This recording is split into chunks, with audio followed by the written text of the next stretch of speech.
When we speak of puppet masters in Westeros, the usual suspects come readily to mind: Peter Baelish, Varys, Tywin Lannister.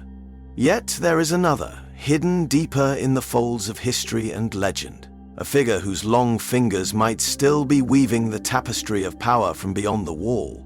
Brynden Rivers, better known as Bloodraven, once Hand of the King and later the enigmatic Three-Eyed Crow, may be the most elusive architect of Westerosi destiny. But to truly understand the magnitude of Bloodraven's potential influence, we must trace the journey not of a man, but of an idea: the manipulation of fate itself.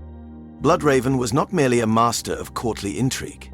Born a Targaryen bastard during a time when dragons had only recently vanished and the realm simmered with civil unrest, Brynden Rivers swiftly rose to power through a ruthless combination of sorcery, espionage, and unmatched political acumen. As Master of Whisperers under King Aerys I, and later as Hand of the King, Bloodraven earned a reputation as a cold, calculating force whose reach extended into every shadowed corner of the Seven Kingdoms.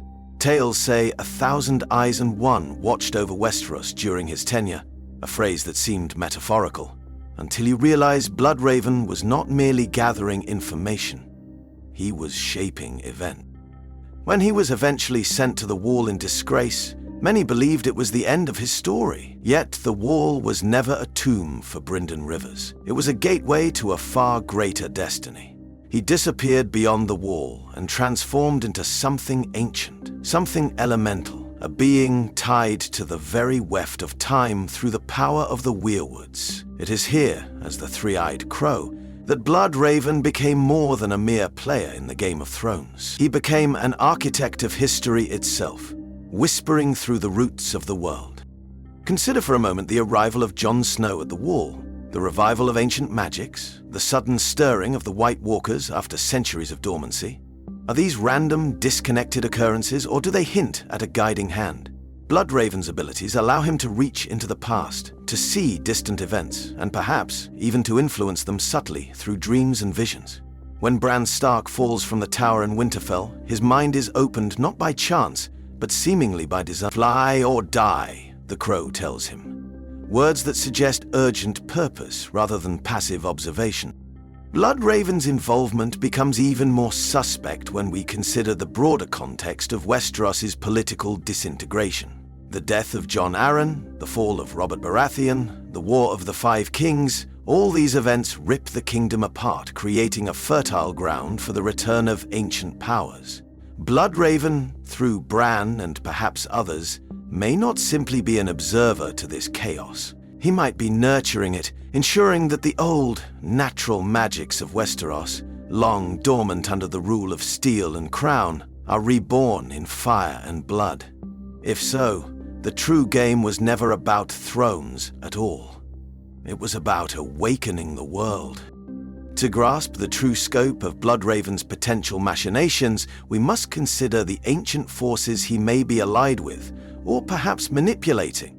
The Children of the Forest, the original inhabitants of Westeros, possess magics that bind the land itself.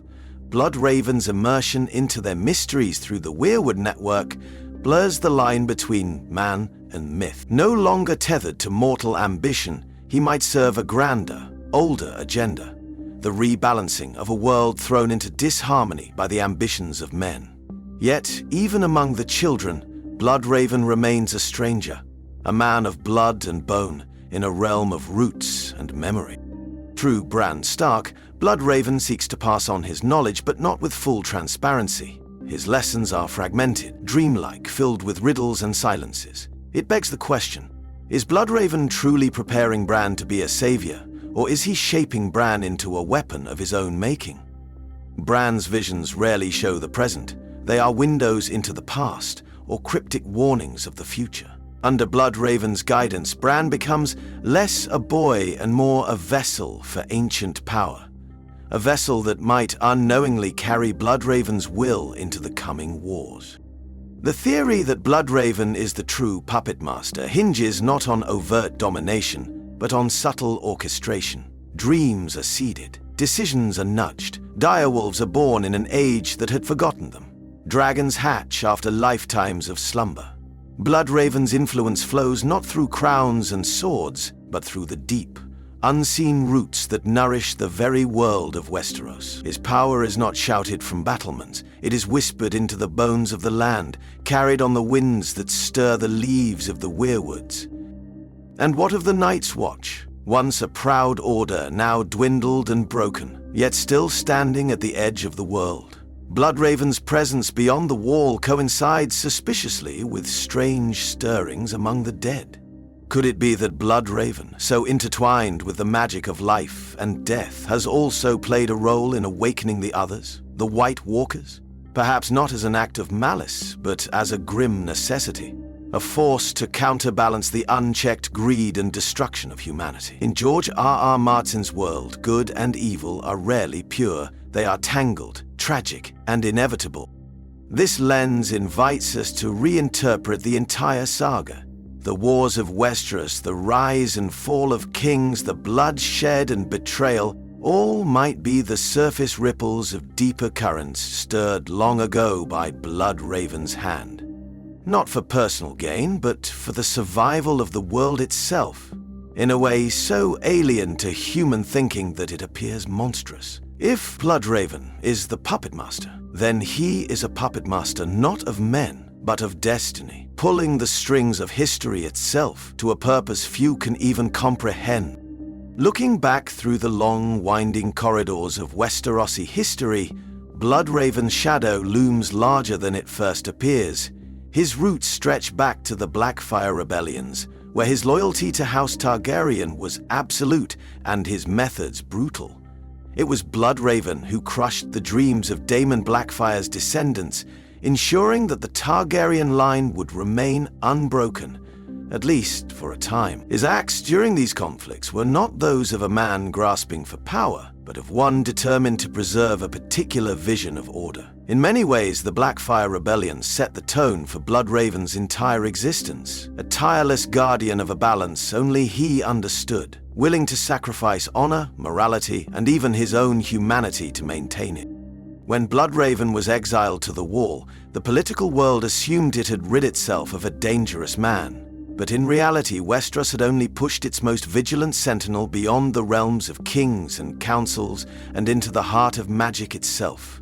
Beyond the Wall, in the frozen wilderness where time holds little meaning, Bloodraven found a new battleground. He abandoned the petty squabbles of lords and ladies and became a steward of the deeper, older war. A conflict not over thrones, but over the soul of the world itself. His entanglement with the children of the forest wasn't a surrender of his humanity. It was a refinement of his mission. And so we are left to wonder, if Bloodraven could whisper into the minds of dreamers like Bran Stark, could he not also have influenced others across Westeros? Could the mad visions of Aerys II, the Mad King, have been seeds of warning twisted by broken minds? Could the dreams that haunted Rhaegar Targaryen, dreams that led him to believe his child must be the prince that was promised, have been nudged into being by a distant, unseen hand? These are not wild speculations, but reasonable questions, in a world where dreams and prophecy are dangerously malleable under the right influence. This opens a chilling possibility. What if the tragedy of House Targaryen, the fall of Robert's rebellion, and even the current chaos under the War of the Five Kings are the side effects of Bloodraven's great design? If so, he is neither villain nor hero, but something far more unsettling. A force of nature cloaked in the remnants of a man. A being who sees generations not as individuals to be mourned, but as threads in a larger pattern that must be woven to survive the coming darkness. In this reading, the entire history of Westeros has been shaped not by ambition or chance, but by necessity, at the hands of one tireless, ghostly guardian. Yet, even Bloodraven, for all his gifts and knowledge, is not omnipotent. The currents of fate are treacherous, and the echoes of human will, love, pride, hatred, cannot always be steered. Bran Stark, his chosen pupil, may inherit Bloodraven's knowledge, but not his purpose. And therein lies the ultimate tension. Will Bran fulfill the design Bloodraven has so carefully orchestrated? Or will he become something new, unpredictable, even dangerous. In the end, the greatest puppet masters must always fear the day their puppets cut their strings. In examining Bloodraven's long arc, it's impossible to ignore the tragedy that underpins his character. Stripped of love, companionship, and finally of his own physical form, Brynden Rivers became the last warden of a dying magic, clinging to duty beyond death itself. His transformation into the three-oaked crow, or more precisely into a living spirit of memory, was not an act of triumph, but of resignation. Bloodraven's mastery was bought at the cost of isolation so profound that his only communication with the world came through symbols, riddles, and half-remembered dreams. He became the ghost of history, whispering into the ears of those still breathing. Yet even as he shapes the future, Bloodraven is chained by the past. His knowledge is immense, but incomplete. He sees the horror lurking in the cold wastes of the north, the ancient enemy stirring, yet he cannot act directly. He must work through broken tools, crippled boys, fragmented dreams, scattered bloodlines. His reach, though vast, is imperfect. His manipulations are not those of a god, but of a desperate sentinel, gambling with the very souls of Westeros in a last-ditch attempt to save what little can be preserved. This desperate nuance mirrors George R.R. Martin's broader philosophy. Power, when amassed in secrecy and isolation, twists even the noblest intentions. Bloodraven began as a patriot, ruthless but committed to the realm's welfare, yet by the time he guides Bran, he is something closer to an ancient sorcerer king, sacrificing innocence and youth in the name of a victory he himself may no longer fully understand. In this light, Bloodraven embodies the cautionary theme at the heart of A Song of Ice and Fire, that unchecked guardianship, even for the highest purpose, risks becoming tyranny. The paradox of Bloodraven is that he may be simultaneously the realm's greatest protector and its greatest manipulator. Every vision he grants, every dream he plants, alters the natural course of events. In trying to save the world, he reshapes it irrevocably, raising the haunting question: is Westeros being prepared for salvation, or for something even more terrible? Bloodraven does not reveal his full endgame, even to Bran, and perhaps that is the greatest proof of his nature. True puppet masters never show their hands until the final act is upon them. And if Bloodraven's designs do come to fruition, it will not be through glorious conquest or righteous banners. It will be through quiet, shivering moments. A boy climbing a tower, a dragon's egg stirring in the dark, a king's madness flowering into war. It will be through the cracks in history where the roots of the weirwoods grow deepest, unseen but unrelenting. Bloodraven's legacy will be stitched not into songs, but into the very bones of the world. In the end, to ask whether Bloodraven is the true puppet master of Westeros is to confront the uncomfortable truth that there may never have been free will at all. Not in a land where dreams dictate destinies, where ancient magics pulse beneath the stones of castles and the bark of ancient trees. Bloodraven is not simply moving pieces on a board. He is the board, shaping the very parameters of the game, narrowing the choices, sharpening the stakes, until there is no path left but the one he has illuminated in ghostly green sight. Yet if Bloodraven's influence is vast, it is not absolute. The future he seeks to guide remains uncertain, fragile, vulnerable to the unpredictable choices of mortal hearts. Jon Snow's defiance, Daenerys Targaryen's dreams of fire, Arya Stark's hunger for vengeance. These are wild cards even 1,000 eyes and one cannot fully control. In the weirwood's endless memory, Bloodraven sees countless possibilities. Yet he must wager everything on flawed, willful champions whose paths are lit by flickering hopes rather than unwavering design.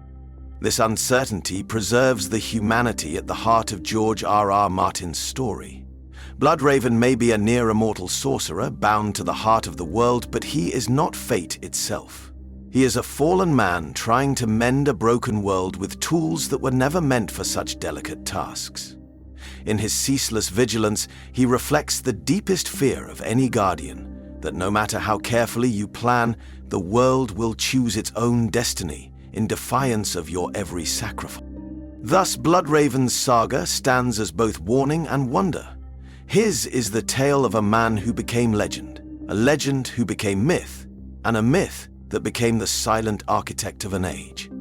Whether savior or destroyer, his influence saturates the very soil of Westeros, echoing through every sword unsheathed, every secret whispered, every choice made under the bloody weirwood's gaze. And as the winds of winter howl across the north and the drums of war thunder in the south, one thing remains certain: in the Game of Thrones, even the hidden hand cannot always guarantee victory.